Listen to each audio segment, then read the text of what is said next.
akkuma boolee eerpoortii seentan akkuma boolee eerpoortii qarshii miliyoona tokko nyaatamte. Qarshii miliyoona tokko nyaatamte. Qarshii miliyoona tokko zarafan. Qorichaan mucayyoo tuqaniitu. Please. Humna keessan laala. Qarshii waggaa jaha doolaara 10,000 kan nyaatamte. Humna ishee jechuudha. Mucayyoon sammuun ishiin hojjetu bakka. Ashamaa jirra jirtanii kabajamtoota hordoftoota Diidaa kan addunyaa maraarra jirtan kan biyya keessa jirtan kan biyya alaa jirtan hunduu nageenyi waaqayyoof jaalalli keenya bakkuma jirtanitti isin bira haa ga'u isin jedha qaxaleewwan kiyya. Egaa kabajamtoota keenya har'aa informationii gaddaati obboleettiin teenya takka joornaal yeroo dhuftu jechuudha boolee eerpoort irratti gudii taate isa kana information kun oduun kun baay'ee isin fayyadee dhinee yaada ispeeshaalii dubartoota biyya arabaa jirtan gara Itoophiyaa dhufuu yoo taatan akka tasaa ta'ee rakkoon kun isin muddachuu danda'a waan ta'eef of eeggachuu qabdan informationii kana yoo isin tumu jechuudha eerpoortii akkuma dhuftan of eeggachuu qabdan eerpoortii irratti wanta baay'eetu dubartoota ijoollee baay'ee muddataa jira waan ta'eef inni kun barumsa guddaa isinii ta'a waan ta'eef of eeggachuu qabdan jechuudha. Obboleettiin teenya tuni Joordan Karnaan waggaa 6 waggaa 7 akkuma isheen natti himte jechuudha. Waggaa 6 waggaa 7 hojjettee dhufteetoo akka isheen natti himtetti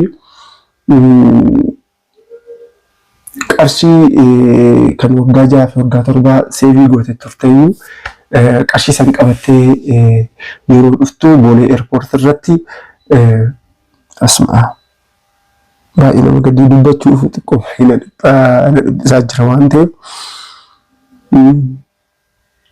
Okay.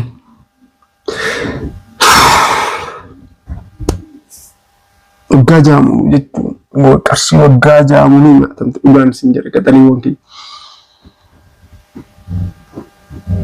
Dafqi isheerra yaa'atu jechuudha. Humna ishee hundaa waggaa 6 hundaa fixattee qarshii isaan hundaadha kan boolee eerpoort irratti nyaatamte. Maal jechuu barbaadetanii boolee eerpoort irratti please of eeggadhaa bakka. Wannan isin jechuu barbaade yeroo biyya dhufu taatan boolee eerpoort irratti yookaan fira keessa yaamaa yookaan obboleewwan abbaa manaa keessa yaamati of eeggannoodhaan yookaan konkolaataa isin kireeffatee haa dhufu bakka. Okay. Daffi kun hunduu yeroo dabartanii inni kun isa lammaffaadha. Yeroo dabarte mucayyoon takka naannoo 600 nyaatamte isin jedhe isinitti himeetan ture maqaan ishee Faaxumaa kan jedhamu. Mucayyoon sun kan naannoo 1000 Indom media qabdi turte karaa moobaayilii isheerraa illee ni zarfanii turanii qarshii kan naannoo 600 isheen immoo jechuudha konkolaataa achumatti qabatteeyyuu konkolaataa achuma keessatti qabattee osoo deemaa jirtu bishaan bitadheettee qaallitti irratti akkuma buutan yoo bitattee yoo gaddeetu makiinaan jalaa bade moobaayilii ishii qarshii qabdu hundu shaantaa keessa ture jala maal jechuu barbaadetan ani amma mucayyoon tuni qarshii waggaa 6 seevii godhatte san Itoophiyaa qabattee dhufte kiisii keessatti sanaan booda jechuudha biyyatti geecha jedheetoo namichi jechuudha abbaan makiinaa okay biyyatti geessa jedheetoo kan naannoo mucayyoon ijoollee asallaati qarshii 15,000 15,000 akkana walii galle 15,000 akkana walii galleette 15,000 oga walii galle booda seeninaan jedhe mucayyoon takkasin namichi tokkos wajjin hin jira tureyyuu wajjin kaan isheen duuba teesse turte. So osoo deemaa jiru jechuudha mucayyoo qorichaan ishee tuqanii mucayyoon qarshii qabdu nibrata qabdu hundaa jechuudha hoo jedhee sanatti kenna gizee san kana nan yaadadhaa jette. Baqaan ummakiyya firmakiyya natti fakkaatanii naan jette. Of hin beeku naan jette bakka. Kan yaadadhu yoo itti kennu hundaa qarshii hundaa yoo itti kennu hundaa kana nan yaadadhaa jette bakka. Sanaan booda jechuudha asallaa osoo hin gahin magaalaa Adaamaa irratti ganna buusanii of hin beeku oga sanitti shaantaas kan dubbise gaddeebi'anii oga sanii booda daqiiqaa 15-20 booda jechuudha kan of beeke naan jette. Inni maal jechuu barbaadetanii amma asirratti firootawwan kiyya'anii please yeroo tokko gadi fageenyaan yaada okay gadi fageenyaan waggaa jaamunuu hojjettanii too deebitanii qarshii miliyoona tokko boolee airport irratti nyaatamuu jechuun I don't know. Baay'ee nama dhukkuba dhugaan isin jira qaxalee gonki baay'ee jechuudha. So yeroo dhufuu barbaadan yookaan achuma teessanii too qarshii keessan kara baankitti galfadhaa. Maaliif mucayyoo ani am baay'ee kan ishee itti maadha. Maaliif qarshii kee itti saving goone? Maaliif sharing goone? Kara baankitti sharing maan goone hin jee. Nama hin qabu wantuma kennu reason yookaan immoo sababa dhugaan taane natti. Na kana maal jechuu barbaadetanii of eeggannoodhaan kotta yoo dhuftanillee warra keessan obboleettii obboleessa abbaa manaas haa ta'u bichaa yaammadhaati dursanii too boolee airport irratti isin haa eegu. Okay? Isa kana jechuu barbaadetan. Baay'ee namatti ulfaatu doolaara kara 10,000 akkana fidee dhufee of hin beeku itti bakka dhugasanii jechuudha.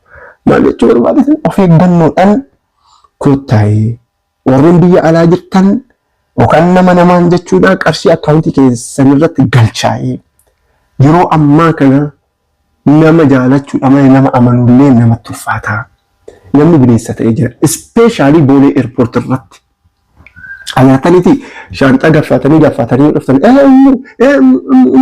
yaa makiina jira no amanuu hin qabdan. Okay? Na isa kana jechuu barbaadetanii ani keessi koo baay'ee gaddee baay'ee gadi dhugaas jira. Naan dagana baay'ee boochetoo warra akkamittan argeetteetoo bakka warri akkuma taataanii namaan jechuudha warri ofitti fudhataniitoo mucayyoo jechuudha bakka mana jirti. Innaa sammuun ishee tuqamee jira. Okay? Sammuun ishee tuqamee jira baay'ee namatti ulfaata. Okay? Naa of eeggadhaa warri biyya arabaa dubartoota biyya arabaa jirtanis hundi of eeggannoodha. Okay. Qarshii miliyoona tokko jechuun yeroo ammaa baay'ee namatti ulfaata. Especially mana madaamii laffaataniiti dugdi keessan sa'aatii 24 cabeetu. Okay. Gaddaa sagalee madaamii beektan ciqiciqii madaamii beektan kana yaadadhaa. Especially waa'ee qarshii ilaalchisee of eeggannoodhaan please of eeggannoodhaan qarshii keessan seevii godhaa. Kana jechuu barbaadetan qaxalee wonkii. Naa baay'ee keessi koo gaddee ayizoo anis amma humna kiyyaa nan gorsee waan nan fayyaadhaa dhabeetu halkanii guyyaa fayyaadhaa jecha halkanii guyyaa rabbi kan kadhatu jiraatu immoo fayyaa qabdaa of jajjabeessee akkanan ta'inii jedheetu itti meetan jira. Isa kana qaxaleewwan kiyya baay'een isin jaalladha isin kabajaa. Egaa akkuma beekamu chaanaaliin kiyya aroon viidiyoo kana yoon riikordii godhaa jiru namni hin ilaalle yaadu sababni isaatis chaanaaliin kiyya baay'ee qoqorree jira.